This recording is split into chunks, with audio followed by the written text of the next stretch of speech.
Hello, it's Heather from Sister Stand Strong again here, and welcome to the Bootstrap Business Blueprint. So today we're going to be talking about the big brand secrets that they don't want you to know. So let's kick this off. Yesterday we were doing an exercise, weren't we, where I asked you to go onto Google and look at competitors that were the same level as you. And the reason why I'm talking you through this exercise right at the very beginning of this blueprint is because I don't want you to reinvent the wheel. You see, in business, it's very common for us to believe that we're the only ones doing this, we're the only ones that have ever set up a business like this, we're the only ones who sell a product or a service like this one. And from that point of view, there is a uniqueness to your business, yes, which is you, and you are the magic, because your business has like a DNA blueprint, like a fingerprint, DNA of you within it. But here's the thing, is that business models are the same the world over. And so what we don't want you to do is reinvent the wheel. We want to make this easy for you to scale and grow your business very, very fast.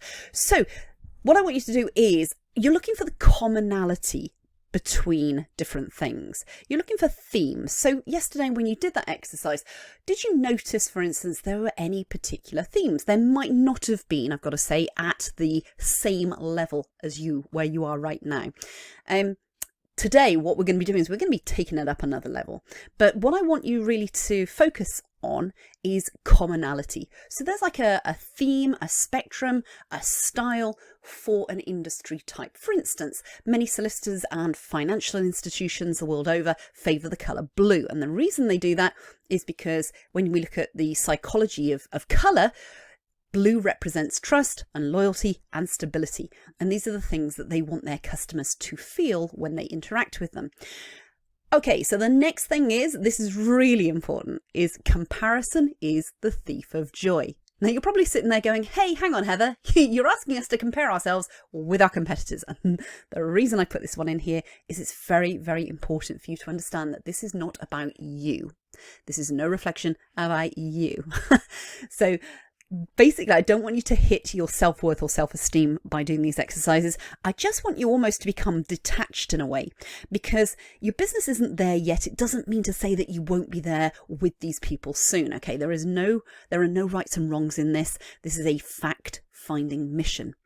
And then the third thing is, this is data, not drama. So as I said, this slight detachment at the information that you're gathering is really important.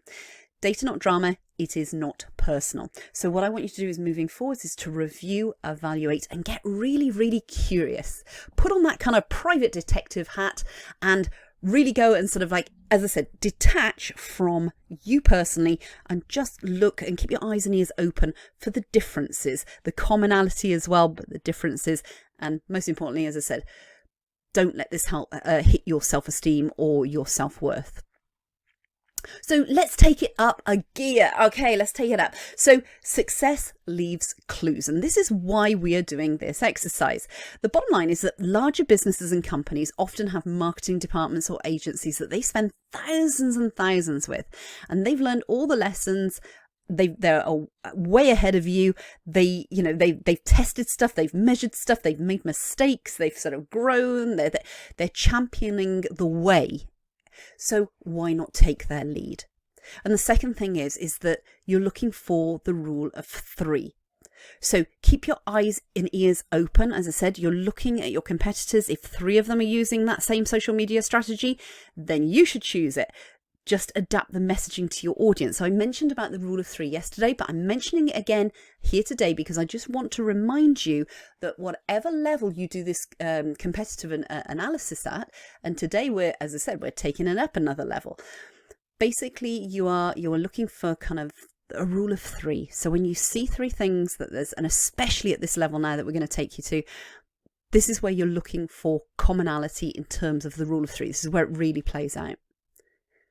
So today, what we want you to do is we want you to repeat the exercise from yesterday. But this time, I want you to look for 3 aspirational businesses in your sector. Now, what do I mean by that?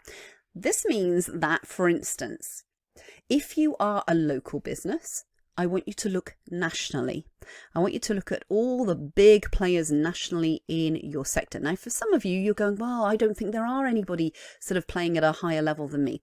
Okay, so if you don't think there are anybody locally or nationally, try internationally, because I'm absolutely certain that somewhere on this planet, there is somebody else leading the way and and doing what you are doing right now. Because the biggest warning sign in business is if you haven't got competitors. Because if you are trying to pave the way with something completely unique, there's nobody else out there in the entire world doing this, then you are going to have a real kind of like struggle, and you will also have to invest a huge amount of cash behind it to educate a market. So I want you to open your mind to the fact that there are going to be other people on this planet doing what you're doing right now. And so take it up a notch. If you can find them, I want you to find them wherever they are. Now, for some of you, I want you to kind of look not only nationally, but internationally to find these 3 aspirational businesses in your sector. So when you've done that, so remember from yesterday, exactly the same thing. I want you to go to Google, open up the different Google tabs, pick at least 3 aspirational businesses. You can do a few more if you want. Up to 10 we've done this with, and it's very, very insightful when you do it for a larger number of businesses. But basically take 3 aspirational businesses in your sector, wherever they are, but they have to be at a much higher level than you. Again, you might want to split this so that you do just a slightly higher aspirational businesses, and then you want to go for the big guns in terms of like on this planet, who are the 3 top big companies, organizations that are in your sector. Okay, so when you've done that, what I want you to do is ask yourself, what are their predominant color schemes? Do they have a particular theme in common? Now, you can do this, as I said, by opening up the tabs on Google and just literally flicking from tab to tab. And I want you to just spend a few seconds kind of looking at opening them up, looking at each of them. Have they got a particular style? What do you notice that they have in common? What do they have that's different? Make a note of all these things.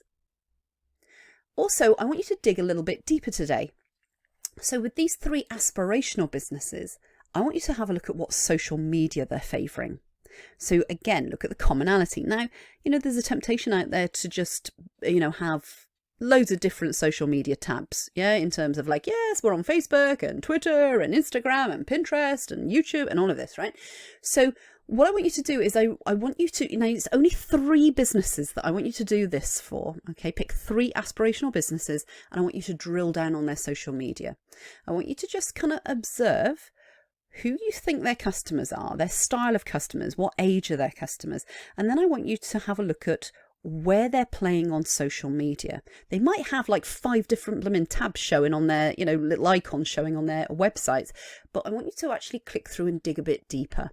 And I want you to see which social media that they're really playing on. So for some, they'll be playing full out on Instagram. For others, they'll be playing full out on Facebook. They'll have groups and pages on Facebook. For some, they'll be on LinkedIn. So I want you to really dig down deep and find out where your competitors are actually playing in the market. And then, as I said, what other 3 things of commonality have caught your eye? So when you've gone through this exercise, just sort of like notice that whether there are themes, whether they all have certain styles of photography, just really kind of, as I said, put that private detective hat on and take a new fresh look at what's really going on. And here's a top tip. So it's structures and best practices that we're really looking for here in the rule of 3. So for example, if they all have like a video on their landing page, then add this to your spreadsheet.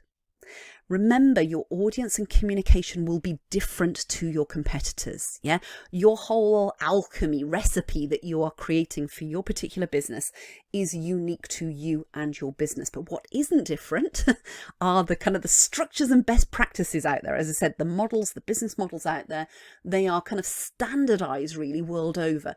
But what I want you to do is just have a look at the structures and best practices out there for the moment, because this is the infrastructure.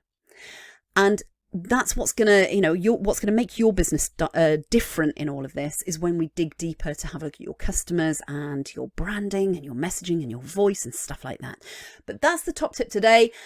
Just go through this exercise, 3 aspirational businesses. What are the themes? What are the social medias? What are commonality with the other things that caught your eye? Excellent. And I will speak to you again tomorrow.